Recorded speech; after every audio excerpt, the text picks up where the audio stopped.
Alrighty, so now we're going into the DM question of the week. It's what do you do in session 0? Right, session 0. Session 0, what's the purpose of it? Yeah, so the purpose. So we'll talk a little bit more than just the purpose. We'll say what you want to say in it, or what you can say.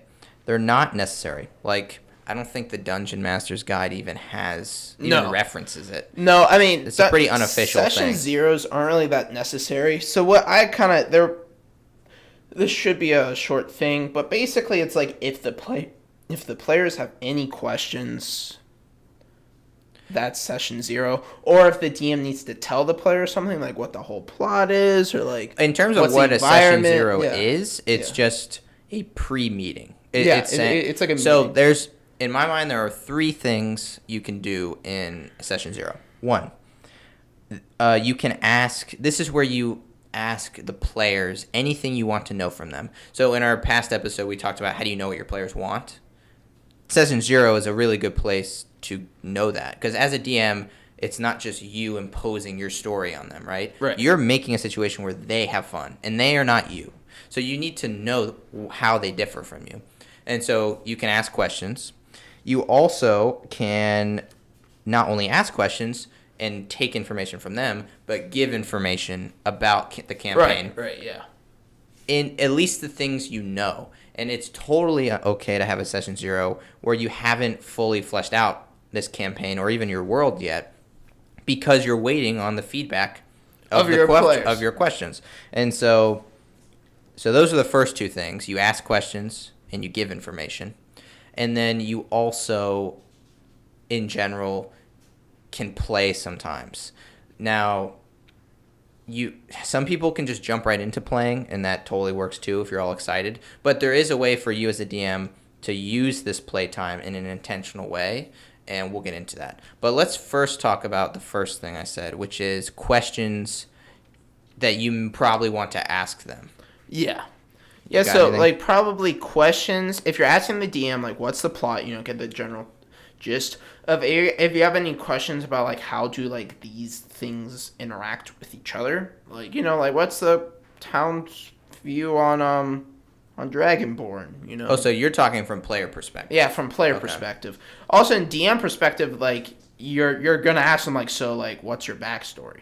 So I can tie it in to basic stuff like that. Yeah, to like the world. So like I mean that's what I think session 0 is really known for. It's just the basic stuff of just making it so the players interact with the world better.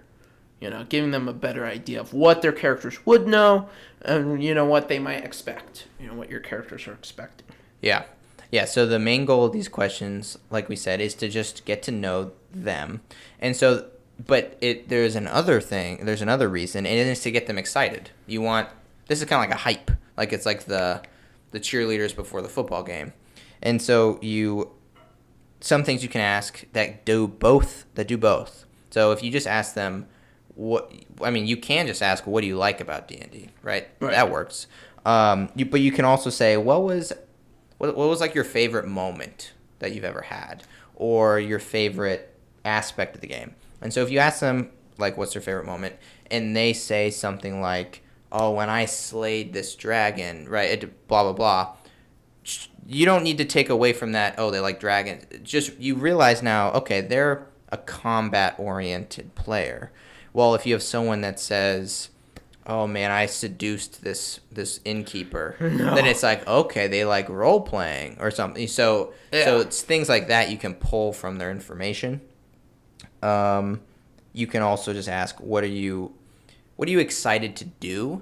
And this is a good question that differs from the first, because people make new characters and they have new things they want to do with these characters. So in one campaign or session, they may be playing a barbarian and they're excited to kill some stuff, right? But now they're a wizard and they want to solve puzzles or like and something like that, and this is their chance to tell you. Right. And so if you're a player, kind of try to think about what you want and tell them, and then as a DM, make sure to ask them. I guess the only other thing that your questions could do is team build. So maybe you guys want to strategize like, all right, guys, we should not go in with 4 barbarians. Literally, right. I mean, that would be stupid fun. That would be so funny. Just it would change the campaign. It would change the campaign. So maybe like the DM's like, all right, guys, let's not do that. All right, let's not just have everyone just the Hulk. Like we're not having 4 Incredible Hulks. All right, or like if everyone says let's all be wizards, the DM's like, I'm not wasting this campaign of all of you dying in session 1. It's just like, you can strategize like that for or sure. you can like set the rules, like, yes, this will be homebrewed a bit and stuff like that. Yeah. Talk about new mechanics that you made. Yeah, so there's definitely the team building in terms of making sure you have a group of players that are going to be able to deal with your campaign in a way that's fun. But also, D&D is a social game, and with socializing comes possible conflicts between personalities and all sorts of stuff. Right, yeah. And so a question you could ask team building wise is, what's a strength you bring, Joe, and what's a strength you bring, Mary, and it'll make them think, okay, what is a strength I bring, making sure that they are contributing in some sense, like, oh, I'm funny, and like, okay, that's good. And then if someone can't think of something, everyone can pitch in and say, well, I think you're really good at you always make the role play much more fun or something. And so that's a good way to get everyone thinking about how this is a social game, and it's not just about this is my character and this is what I'm doing. It's about getting everyone to have fun, including the DM. So that's kind of what I have in terms of questions to ask. You also have stuff to give. So what kind of stuff would they give? Or would a DM give about their campaign?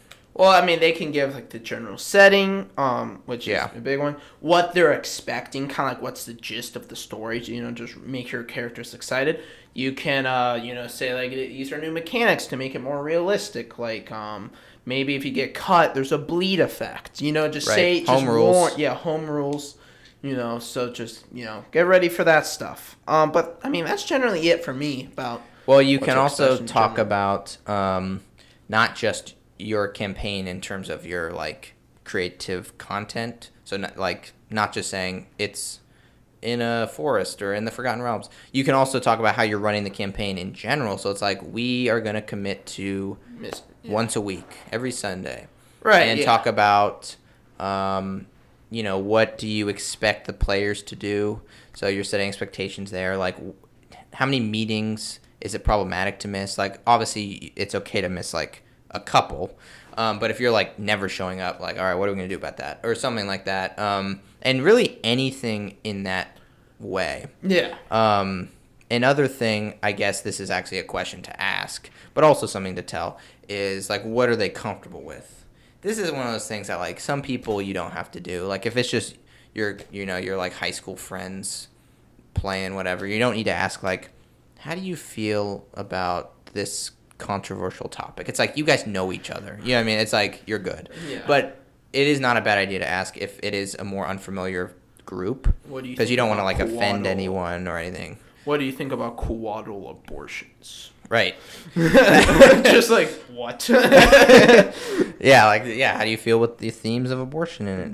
No. So maybe someone might, like, have had one or something, and so they, like, don't want that to be in their fun time. So it's like, okay, we as a group can not do that. One bad one is, like, the big thing in D&D that everyone makes fun of. How come everyone's slavers and racists and, like... Well, it is the Middle Ages. But maybe you don't want it's that, put into right? It's put to the most extreme, though. It's like, holy Jesus. Like, like, some of the stuff is pretty bad. But, definitely talk with your people. And if someone is repeatedly bringing up abortion and they're breaking your rule, also set what happens with that. It's probably not going to happen. Your character knees caps gets crushed.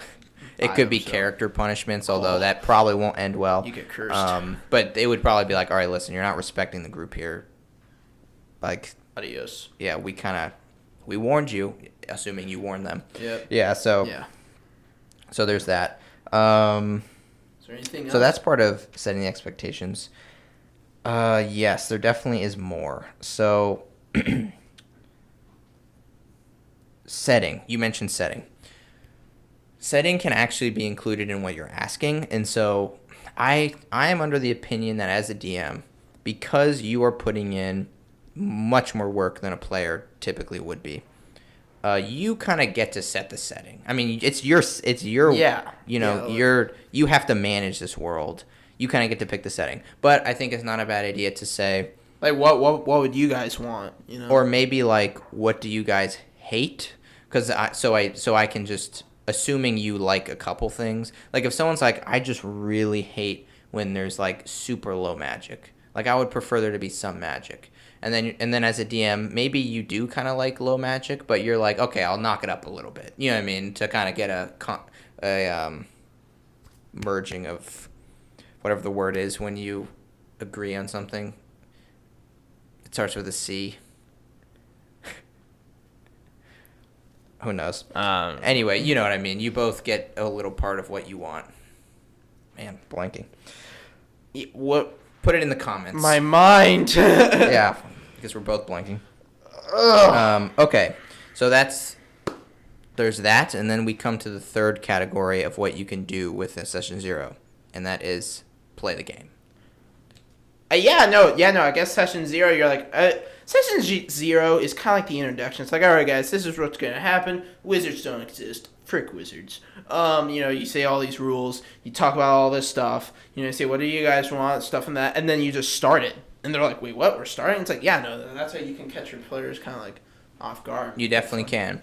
And by start it, I would actually say you're not really starting it. And so you can totally just start it. If let's say you had a plan and your players gave you their feedback and you're like, wow, my plan like perfectly fits. Like there's not much to change at all. Then yeah, if you want to get started, get started.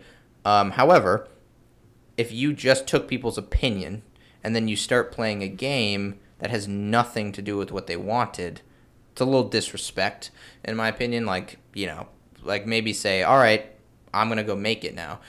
But this is something you can do instead of starting your real campaign. You can play, I guess, an experimental campaign.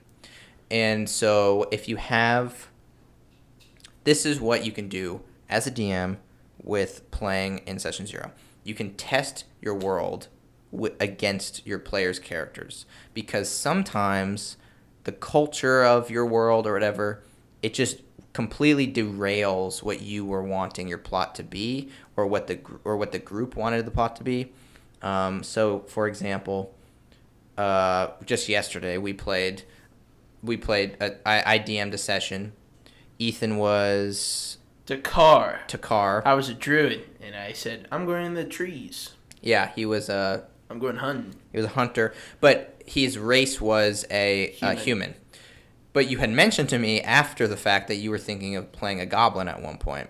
And in my mind, I was like, oh, that's interesting, because the society or the culture that they were in, that goblins are killing everyone. Well, goblins are bad, and specifically this town has a deal with them, and if they to have no goblins enter this town. Like if a goblin enters this town, the deal's off.